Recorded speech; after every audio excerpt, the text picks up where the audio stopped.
आप बल्ब या फिर इस तरीके से मेडिसिन्स की जो बची हुई जो रैपर्स होते हैं उनको, और इसके अलावा घर में बिस्किट वगैरह के डब्बे या कोई भी जो है ना वो रीयूज़ की चीज़ जो आप लोगों के पास बेकार पड़ी हुई है, उन सारी चीज़ों को आपने किस तरीके से इस्तेमाल करना है, आज की वीडियो बस इसी के लिए है। तो वीडियो को स्टार्ट करते हैं। बिस्मिल्लाहिर्रहमानिर्रहीम। अस्सलाम वालेकुम। कैसे हो आप? उम्मीद है आप सब ठीक ठाक होंगे। मेरी अल्लाह पाक से दुआ है कि अल्लाह पाक हम सबको अपने हिफ्ज़ व अमान में रखे। तो यहाँ पर मैंने जो है ना वो एक बिस्किट्स का डब्बा ले लिया है। तो मोस्टली आपको पता है कि डिब्बे जो होते हैं ना उसके अंदर अगर कुछ बिस्किट सेंसिटिव होते हैं तो उनके अंदर इस तरीके से छोटे छोटे कंटेनर्स होते हैं। ये हमारे बहुत सारे काम आ सकते हैं। का था हमारे जो चीज़ें होती हैं ना वो बहुत ही, हम जब उनको ओपन कर लेते हैं एक दफ़ा उनको, तो उसके बाद जो है ना वो बहुत मैस क्रिएट करती हैं। किसी भी अलमारी में रखे हुए हों या किसी के ड्रॉर में कहीं भी पड़े हों तो वो बहुत ज़्यादा जो है ना वो इधर उधर फैल जाते हैं, चाहे जितना भी उनको बाइंड करके रखा हुआ हो। तो इसका हल यही है कि हम इन चीज़ों को जो है ना वो अरेंज करके रखें, तो ये बहुत अच्छे तरीके से जो है ना वो मैस क्रिएट किए बगैर जो चीज़ें हमारी संभल जाती हैं। तो यहाँ पे ये मेरे पास जो है ना वो आईब्रो के लिए जो शेप बनाने के लिए होते हैं तो वो थे। तो ये बहुत ज़्यादा जो है ना जब भी मुझे ज़रूरत पड़ती थी तो सारे के सारे बिखर जाते थे, इधर उधर हो जाते। तो अब मैंने इसका यही हल ढूंढा, मुझे अच्छा लगा और होप आप लोगों को भी अच्छा लगेगा कि इस तरीके से जो है ना वो बिस्किट्स के रैपर्स है ना उसके अंदर आप इसको बांध दें और बांध के इनको आप डब्बे में बंद करके रख लें। आप बाहर निकाल के पूरे ला के तो आप अपने प्लकिंग वगैरह करने के बाद इनको जो है ना दोबारा जो है ना इसी तरीके से रीअरेंज करके इनको सबको, तो इस तरीके से आप इसको दोबारा बॉक्स में बंद करके तो इसको रख देंगे। इस तरह आप लोगों को ज़रा भी जो आप रैपर को जो है ना इसको और भी अच्छे तरीके से जो है ना वो कवर भी कर सकती हैं, इसके ऊपर कोई भी कलर चेंज करके या इसको एज इट इज़ भी रहने दें। तो इस तरह इसके अंदर से डब्बे के अंदर से जो इस तरह का अल्मोनियम फॉइल सा निकलता है जिसके अंदर जो मेडिसिन जो होती है ना वो या फिर उसके रैपर जो होता है ना उसको आपने यूज़ करने के लिए इस तरह देखें। बल्ब अगर आप फ्यूज़ हो गया तो अगर उसके ऊपर जंग लगा हुआ है ना, फ्यूज़ नहीं हुआ है, तो अगर बल्ब जो है ना वो आपका बंद हो रहा है तो काफ़ी पुराना है, तो आपने सबसे पहले कोशिश करनी है उसको वेस्ट करने से पहले तो ये देखना है कि कहीं वो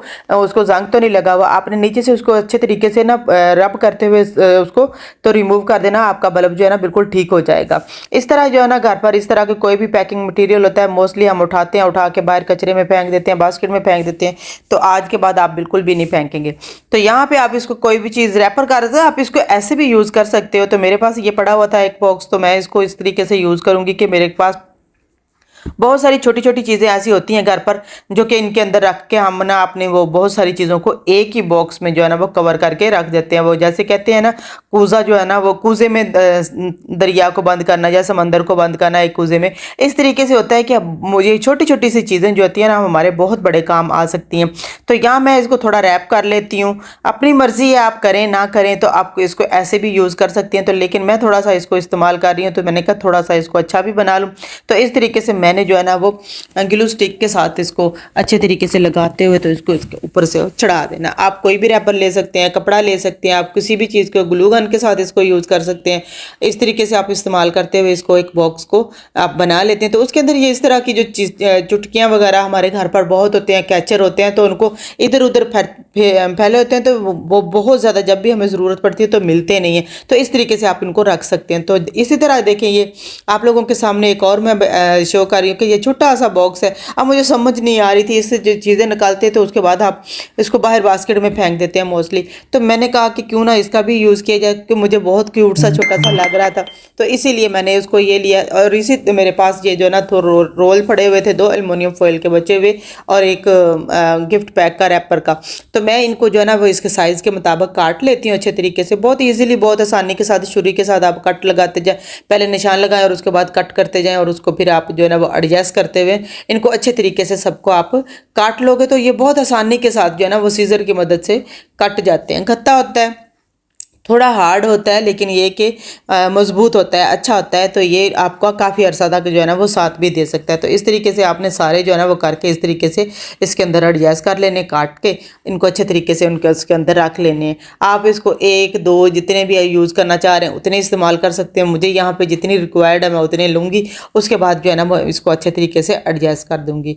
तो अच्छे तरीके से जब मैं एडजस्ट कर दूँगी तो इसमें बहुत सारी चीज़ें जो मेरी अलमारी के अंदर जो है ना बच्चों की स्टेशनरी स्टेशनरी वगैरह से लेकर ब्रश वगैरह जो मेकअप के हैं आप उसमें वो भी रख सकते हैं आप। इसके अलावा बच्चों की पेंसिल्स वगैरह जो है ना वो उनके, क्योंकि बाज़ औक़ात इसको इस तरीके से अलग-अलग बॉक्सेस रखने का मकसद ही सिर्फ ये है कि हम एक तरह की चीज़ें जो है ना वो सारी की सारी एक जगह पे रख दें। तो इस तरीके से मैं इसको जो है ना वो मल्टीपर्पज़ के लिए यूज़ करके दिखाऊंगी, क्योंकि मैं इसमें फ्लावर्स वगैरह भी रखूँगी, इसमें अपने मेकअप के जो है ना वो कुछ चीज़ें जो है ना वो भी रखूँगी, और इसके अलावा जो मैं आप लोगों को दिखाऊँगी कि इसके आप अंदर जो पेंसिल्स वगैरह भी है ना उनको भी अच्छे तरीके से रख कर तो एक आपका होल्डर सा बन जाएगा। आप इसको थोड़ा सा कील लगा के दीवार के साथ हैंग भी कर सकते हैं। अगर हैंग नहीं करना चाहते तो आप इसके अंदर से लेसेस वगैरह जो लगे हुए उनको आप रिमूव कर सकते हैं। तो ये देखिए इस तरीके से जो हमारे ब्रशेस वगैरह होते हैं ना मेकअप के, वो इधर उधर फैले रहते हैं, इधर उधर गिरे रहते हैं, तो वो बहुत ही अजीब सा जो है ना वो हमें ढूंढने पर मिलते नहीं है। एक तो ये कि इसमें रखने का फ़ायदा ये होगा कि हम जब सारी चीज़ें एक ही जगह पर रख देंगे तो हम एक ही जगह पर इसको एक ही जगह से उठाएंगे और उनको यूज़ करके दोबारा अपनी चीज़ों को उसके अंदर दोबारा एडजस्ट कर देंगे। और सबसे बढ़कर ये कि ये ज़रा भी मैस क्रिएट नहीं करेगा। और इसके अलावा आप इसके अंदर जो है ना फ्लावर वगैरह जो है ना वो भी रख के तो बहुत अच्छे तरीके से जो है ना वो आपका एक बनकर तैयार हो जाएगा और देखने में भी खूबसूरत लगेगा। होप आप लोगों को मेरा ये जो है ना गैजेट बनाया अच्छा लगेगा। इसके अलावा आज की वीडियो में और बहुत कुछ भी है, वीडियो को बिल्कुल भी स्किप किए बगैर अगर सारी वीडियो आप देखेंगे तो आप लोगों को इसमें बहुत कुछ मिलने वाला है और बहुत कुछ ही आप लोगों को हासिल होने वाला है, क्योंकि बहुत ही इफेक्टिव सी मैं आप लोगों के साथ इसमें टिप्स एंड ट्रिक्स शेयर कर रही हूँ, जिसमें हमारा एक भी पैसा नहीं खर्च होगा, बल्कि हमारी बहुत सारी ज़रूरतें जो है ना वो पूरी हो जाएंगी, और वो भी हमारे घर पर पड़ी हुई चीज़ों से ही, जो कि हम वेस्ट समझ के मोस्टली जो है ना वो उनको बास्केट वगैरह की नज़र कर देते हैं। तो उस चीज़ों को यूज़ करते हुए आप इस तरीके से इनको पकड़ के एक साइड पर करके इस तरीके से भी कर सकते हैं। इसको दीवार के साथ हैंग करना चाहते हैं तो उस तरीके से कर सकते हैं, या आप इसको ऐसे ही टेबल पर रखेंगे तो तब भी अच्छा लगेगा। तो बढ़ते हैं नेक्स्ट टिप भी मेरी बहुत यूजफुल सी है, क्योंकि आज ना मेरी छुरी जब मैं काम करने लगी तो बिल्कुल काम नहीं कर रही थी। मैंने नमक लिया, थोड़ा सा नमक जो है ना वो छुरी के ऊपर थोड़ा सा लगाया, और उसको बाद मैंने उसके ना ऊपर उस तरीके से इसको एक प्लेट जो है ना वो मैंने बाउल लिया, उसके नीचे जो है ना वो अच्छे तरीके से उसको रब करना शुरू कर दिया। आप हैरान रह जाएंगे कि मेरी छुरी जो है ना वो इस कदर तेज़ हो गई थी कि हाथ कटा, उसके ऊपर जब हाथ फेरो तो हाथ कटे। इसके अलावा जो उसके ऊपर छुरियों वगैरह के ऊपर अगर जंग वगैरह लग जाते तो उस तरीके से नमक के साथ आप थोड़ा थोड़ा लगा के उसको इस तरीके से इसके साथ रब करेंगे तो वो छुरियाँ शाइन करने लग जाएंगी। बढ़ते हैं नेक्स्ट टिप की तरफ। नेक्स्ट टिप भी मेरी बहुत यूज़फुल सी है, क्योंकि अब जो है ना वो खद्दर वगैरह के कपड़े होते हैं तो उनको जो है ना वो प्रेस करना बहुत मुश्किल हो जाता है, क्योंकि वो थोड़ा जो होते हैं ना वो ज़्यादा उनके अंदर सलवटें वगैरह पड़ी होती हैं, तो बिजली जो है तो बिजली भी बहुत ज़्यादा खर्च होती है उसके बाद, उसके अलावा उसके ऊपर जो है ना और टाइम भी बहुत ज़्यादा लगता है उनको प्रेस करने में। तो आज मैं आप लोगों के साथ एक टिप शेयर करने जा रही हूँ। आपने थोड़ा सा उनको गीला कर लेना है, कपड़ों को अच्छे उसके ऊपर पानी डालते हुए, तो उसको आपने उसके बाद उसको लपेट के आप किसी शॉपर वगैरह में डाल के रख सकती हैं। अगर शॉपर वगैरह में नहीं रखना चाहती तो आप एज इट इज़ इनको ऐसे ही यूज़ कर सकती हैं। आपने सिर्फ गीला कर लेना है उनको, तो उसके बाद आपने उसके ऊपर इस्त्री मारनी। अगर आपके पास स्टीम वाली इस्त्री है तो आपको इस तरह करने की कोई ज़रूरत नहीं है। आपने स्टीम उसमें पानी डालना है, पानी डालने के बाद आपने अपनी इस्त्री को प्रेस कर लेना है, तो आपके कपड़े जो है ना with in a few minute, आपको सर्दी में खड़ा भी होना नहीं पड़ेगा और आपकी बिजली भी बहुत कम खर्च होगी। आपके कपड़े जो है ना वो बहुत अच्छे तरीके से प्रेस हो जाएंगे। तो यहाँ पे मैंने सबको लगा के इस तरीके से शर्ट और शलवार जो है ना उनको अच्छे तरीके से लगा के रख दिया। उसके बाद फिर मैं इसको इस्त्री करके भी दिखाती हूँ। ये देखें इस तरीके से आपने रोल करना है ताकि वो सारे के सारी जो नमी है ना वो सारी कपड़ों के अंदर जज़ब हो जाए। तो उसके बाद आपने अगर देखें, मैं आपको बता रही हूँ कि अगर आपके पास इस तरह की स्टीम वाली इस्त्री है तो स्टीम वाली इस्त्री के अंदर आप पानी डालें और उसके बाद फिर आप इसको प्रेस कर लें। अगर आपके पास स्टीम वाली इस्त्री नहीं है, दूसरी हैवी इस्त्री है, तो उसके साथ तो ये बहुत ही अच्छे तरीके से और बहुत कम वक्त में प्रेस हो जाएंगे, लेकिन इसके साथ भी बहुत अच्छे तरीके से प्रेस हो जाएंगे। सिंपल आपने उसको ना गर्म करना है, गर्म करने के बाद इस्त्री को इसके ऊपर आपने चला देना। आप हैरान रह जाएंगे कि कोई एक भी सलवट नहीं रहेगी और with in a few minutes आप अपने कपड़ों को अच्छे तरीके से जो है ना वो प्रेस कर लेंगे। तो बढ़ते हैं नेक्स्ट टिप की तरफ। नेक्स्ट टिप भी मेरी बहुत यूजफुल, बहुत ही अमेजिंग है, वो है किचन से रिलेटेड। किचन में मोस्टली जो है ना वो ये वीडियो में आप लोगों के साथ जो इस तरह की पहले भी कई दफ़ा मैं ये शेयर कर चुकी हूँ कि इस तरीके से, क्योंकि मोस्टली वीक में एक दफ़ा तो हमें किचन को जो है ना वो इस तरीके से वॉश करना करना ही पड़ता है लाजमी। तो मैं आप लोगों के साथ बार बार मेरा शेयर करने का मकसद यही होता है कि हम जो है ना वो कम वक्त में, सर्दी के इस ठंडे मौसम में जो है ना वो कम वक्त में हम किस तरीके से जो है ना वो अपने किचन को, अपनी किचन के अंदर मौजूद टाइल्स को, स्टोव को, सिंक को या इस तरह की चीज़ों को किस तरीके से हम नीट क्लीन कर सकते हैं। तो सिंपल आपने जो है ना वो मैंने एक ये घर का बना हुआ जिस पर मेरा एक भी पैसा खर्च नहीं हुआ, किचन के अंदर सारी पड़ी हुई चीज़ें होती हैं, जिसके साथ मैंने ये लिक्विड बनाया और उसको सिंपल जो है ना अपने किसी भी बोतल में डाल के, जो कि स्प्रे बोतल होती है उसमें आपने डाल के, क्योंकि मोस्टली जो घर में बची हुई होती हैं तो उनमें डाल के रख देती है। मेरे पास ये जो है ना कोरोना के साइड वक्त की जो है ना वो पड़ी हुई बोटल्स हैं जिनको मैं इस तरीके से यूज़ करती हूँ। इसके अंदर मैं वक्तन व वक्तन बना के तो वो अपना लिक्विड डाल देती हूँ और उसके बाद फिर मैं घर की सारी चीज़ें जो है ना, इवन दैट के वॉशरूम्स वगैरह, हॉल, बेडरूम, किचन, हर जगह पे मैं इसको यूज़ करती हूँ।